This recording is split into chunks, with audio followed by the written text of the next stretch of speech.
La Posta.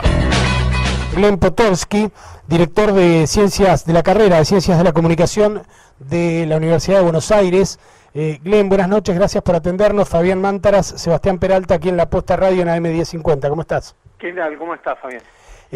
Bueno, hoy cuando charlamos a la tarde que te pedimos la nota, te decíamos, bueno, ¿de qué vamos a hablar? Y la verdad es que hablar con el director de la carrera de Ciencias de la Comunicación de la UBA, y uno de los tipos que más pluma, más ganas, más neuronas le puso primero a los 21 puntos y después a la Ley de Servicios de Comunicación Audiovisual, nos obliga a hablar del periodismo y de los medios. Naturalmente nos obliga a hablar de esto. Y yo te quiero preguntar, acá con el equipo nos preguntamos esto, ¿qué le pasa a los medios? ¿Qué le pasó al periodismo en la Argentina, Glenn? Habría que pensar primero qué le pasó a los dueños de los medios, y me parece que vos hacías referencia a la ley, y yo creo que haber tenido la valentía de llevar adelante la discusión sobre cuál debe ser el rol que los medios de comunicación tienen que ocupar y habitar en una sociedad que quiere ser cada vez más democrática, cada vez más inclusiva, fue parte de la valentía que llevó todo un proceso muy largo y que concluyó con la sanción de la ley, y del cual todavía estamos esperando el último estadio, que tiene que ver con el dictamen de la Corte Suprema avalando la constitucionalidad y el efectivo cumplimiento de la totalidad de la ley. Yo creo que eso impactó muy fuerte entre esos sectores poderosos, dueños de los medios, que pensaban que podían disciplinar a la política, que podían condicionar a los gobiernos, y que frente a un nuevo contexto, un nuevo escenario, han perdido cada vez más sutileza, se han puesto muy nerviosos, se han puesto preocupados, pero en el peor sentido, y por eso el periodismo, creo, de la mano de esa voluntad patronal, es un periodismo que ha ido cada día más trabajando en una lógica amarillista sobre un verosímil, pero en contra de lo que es la práctica o los estándares más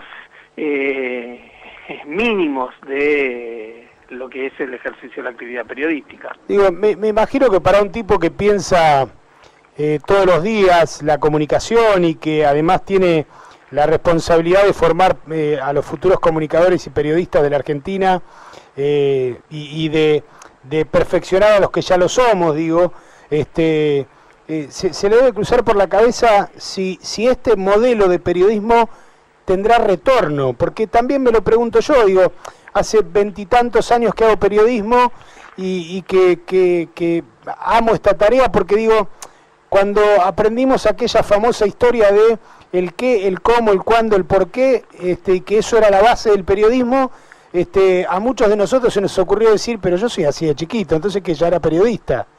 La curiosidad de esas preguntas ya las tuve cuando era chiquito. Y entonces se me ocurre pensar, ¿es el fin del periodismo, de este modelo de periodismo, o estamos todavía con un grado de hándicap? Mirá, yo no creo que haya un fin del periodismo. Sí, lo que hay es una lógica actual en donde la actividad profesional periodística está puesta en una dimensión de cuestionamiento como nunca antes lo estuvo.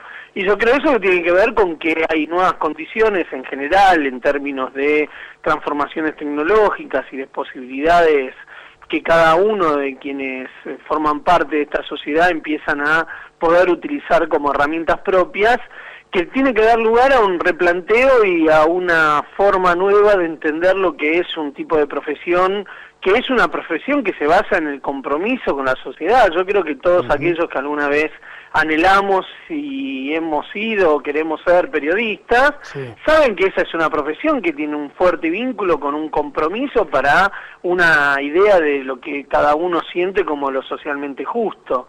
Me parece que en la dinámica actual, en que ciertos actores vinculados a los grupos más hegemónicos, más poderosos, vienen desarrollando, y yo creo que tienen que ver no solo con una cuestión económica, sino que también en buena medida debe estar implicada sus convicciones, pero distorsionando lo que es un tipo de profesión donde el compromiso con lo social debe ser lo central, está también poniendo en jaque el lugar y el sentido que tiene esta actividad profesional. Me parece que yo creo que a medida que esta sociedad va escalando ciertos niveles y formando parte de una conciencia de cómo debe ser una construcción democrática, también eso va a empujar a otras formas y a otros haceres en el periodismo. Y me parece que en todo caso lo que va a estar cada vez más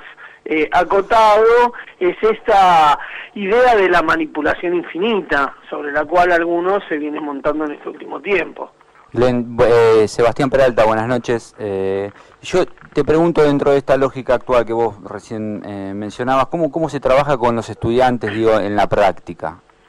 Mirá, en la práctica los estudiantes cada vez tienen una experiencia más cercana a poder ellos mismos ir ejerciendo prácticas comunicacionales que cualquier nativo digital las va transitando ya desde mucho antes de pensarse como un profesional del periodismo. Sí, la red social hoy juega un papel fundamental que no teníamos en otros tiempos nosotros. Las redes sociales, la práctica de la escritura que lleva a esas redes sociales. Ahora, entre eso y la formación de un profesional, sigue estando una instancia que es tanto formadora desde los saberes más conceptuales y académicos, pero también yo creo que el periodismo en buena medida se hace transitando las redacciones, transitando los acontecimientos, la calle, y eso va a seguir siendo necesario. Digo, no es que el nuevo periodismo va a ser el periodismo que surge de esas redes sociales. Me parece que va a ser una mezcla, va a ser una zona en donde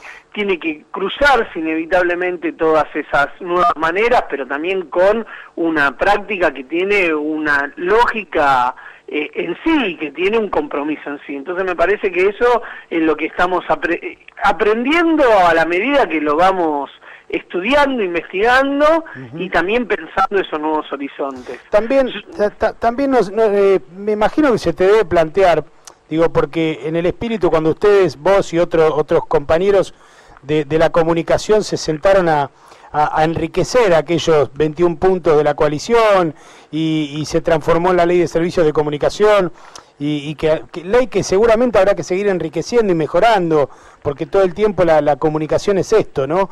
Es tan vertiginosa y los tiempos van tan rápido que habrá que ir perfeccionando y modificando, pero se me ocurre pensar, Glenn, que también cuando ustedes le pusieron letra a las maneras de mirar la comunicación, pudieron mostrar a la sociedad y a los periodistas y a los comunicadores que había dos miradas sobre la comunicación. Estaba la información como un derecho humano, el derecho a la información, y la comunicación como una mercancía, la información como una mercancía. Y entonces están los dos escenarios puestos con el velo corrido. Nadie puede esconder nada a esta altura. Y hoy por hoy eso fue, creo, el gran aporte de toda la discusión previa a la presentación del proyecto y mucho más cuando esa discusión llegó al Congreso y salió aprobado. Sin duda que se ha develado lo obvio.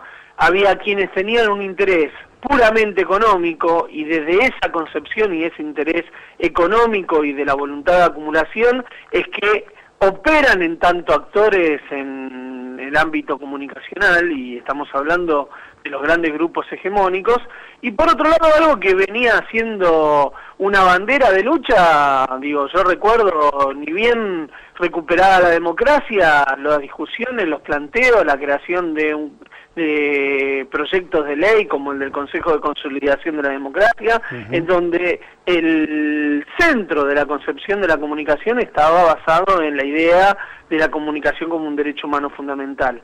Me parece que por primera vez en la historia de la... Creo que lo perdimos, ¿no? A ver si podemos recuperar la comunicación. Estamos hablando con Glenn Potolsky. Mientras recuperábamos la comunicación, Glenn, tratábamos de contarle a los oyentes cuál era la idea de este uso excesivo de los potenciales y de las probabilidades informativas en las que están inmersos los medios, sobre todo los televisivos.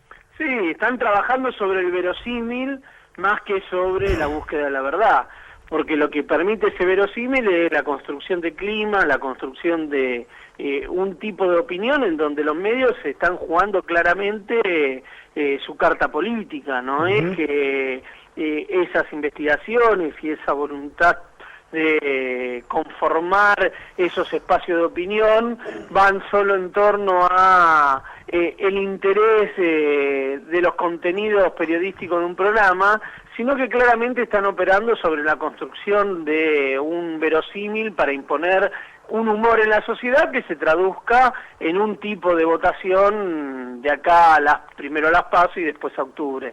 Me parece que en eso han perdido sutileza, se les nota cada vez más, y en esa pérdida de sutileza no trepidan en redoblar apuestas, sumar denuncias sobre denuncias, aun cuando en ese transcurso van demostrando la propia hilacha, con lo cual, como decíamos antes, hasta qué punto se va a poder sostener un modelo. Estamos teniendo problemas con la comunicación, o quizás es el amigo Manieto que nos está cortando la llamada y no nos deja hablar con Glenn. Vaya a saber Dios. Glenn, estás ahí, te recuperamos. Estamos resistiendo. Estamos resistiendo, sí. El aparato de teléfono a ver si así podemos terminar. Estamos resistiendo, lo hemos hecho tantos años que un poco más que nos da, ¿no? Sí, sí. La verdad no sé por dónde se cortó, yo me quedé hablando solo. Claro, no, es que ya no sabemos, pero bueno, es así funciona la comunicación. Me quedé pensando, ¿sirve usar estos modelos de comunicación? Digo, porque me acuerdo que antes tomábamos tapas de diarios, artículos de diarios, y a partir de ahí se armaba una clase y un debate de cómo era la construcción de la noticia y demás. ¿Sirve mostrarle a los pibes lo que hace La Nata o lo que hace 678 para hablar de antagonismos? Y sí, me parece que sí, que estamos obligados a asumir esa tarea de observar, de discutir y de poner en colectivo qué uno puede pensar acerca de esas lógicas y ese ejercicio periodístico. Me parece que cuanto más eso se pone en un ámbito de circulación y discusión colectiva, más argumentos afloran y más capacidad tiene un individuo o la sociedad para crear sus propios anticuerpos. Tal cual. Me parece que en los 90, cuanto más se apostó al vaciamiento de la política, a la ruptura de las redes, de los lazos solidarios, era cuanto más aparecía ese discurso vertical y hegemónico que permitía construir esa idea del pensamiento único en términos de el fin de la historia o el fin de la política como herramienta de transformación. Me parece que hoy justamente hay condiciones objetivas para pensar todo lo contrario, y es donde ese discurso manipulador, basado en ese verosímil, termina mostrando toda su debilidad. Entonces me parece casi como una obligación de poner esto en discusión, y justamente para construir los argumentos como para revalidar la política como esa herramienta de transformación, y no creernos que la política es eso que los medios nos quieren decir que es. Glenn, la última por mi parte. Hoy la Procuradora General de la Nación, Gil Carbó, recomendó a la Corte Suprema que revoque el fallo de la Cámara Civil y Comercial que benefició a Multimedios. Digo, a ver, ¿cuál es tu análisis de esta situación? ¿Hay una instancia nueva? ¿Cómo ves vos el desenlace de esto finalmente? Y lo estamos observando con preocupación, porque uno podría pensar, cuando se dio el fallo de la Cámara, en el contexto y en el clima de ese momento, que era un fallo a todas luces equivocado, pero que en todo caso era como el último gesto de cierto sector de quienes componen el sistema judicial hacia la simpatía de esos factores de poder que tratan de incidir sobre nuestra realidad, ¿no? Era el último gesto hacia el Grupo Clarín. Hoy por hoy, la verdad, pensar que la Corte Suprema no se haya expedido antes, porque en realidad era tan insostenible el fallo de la Cámara que uno podía esperar que rápidamente la Corte se expidiera, dando lugar al planteo del Estado en términos de la constitucionalidad de la ley, que es imposible de ser pensado de otra manera.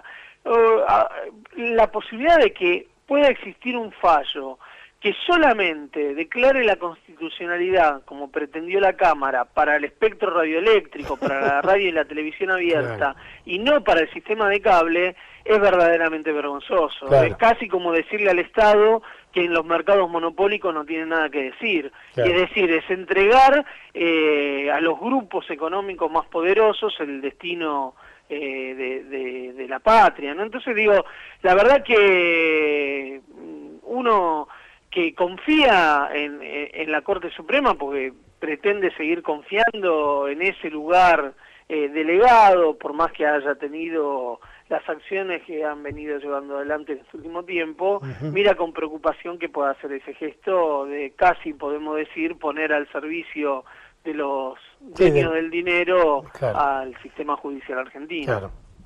Glenn, te agradecemos enormemente este gesto de charlar con nosotros a esta hora, un viernes, donde uno supone que ya deberías estar por ahí con una copa de vino, disfrutando la familia y pensando en otras cosas. Bueno, nosotros te seguimos metiendo en este barullo de la comunicación. Así que te agradecemos nuevamente el gesto de atendernos. Un abrazo. Por favor, te agradezco. Disculpa que se haya cortado un par de veces y para cuando quieran llamar. Gracias, un abrazo grande. Glenn Potolsky es director de la carrera de Ciencias de la Comunicación de la Universidad de Buenos Aires. La Posta, todos los viernes de 22 a 0. Escuchanos por AM 1050.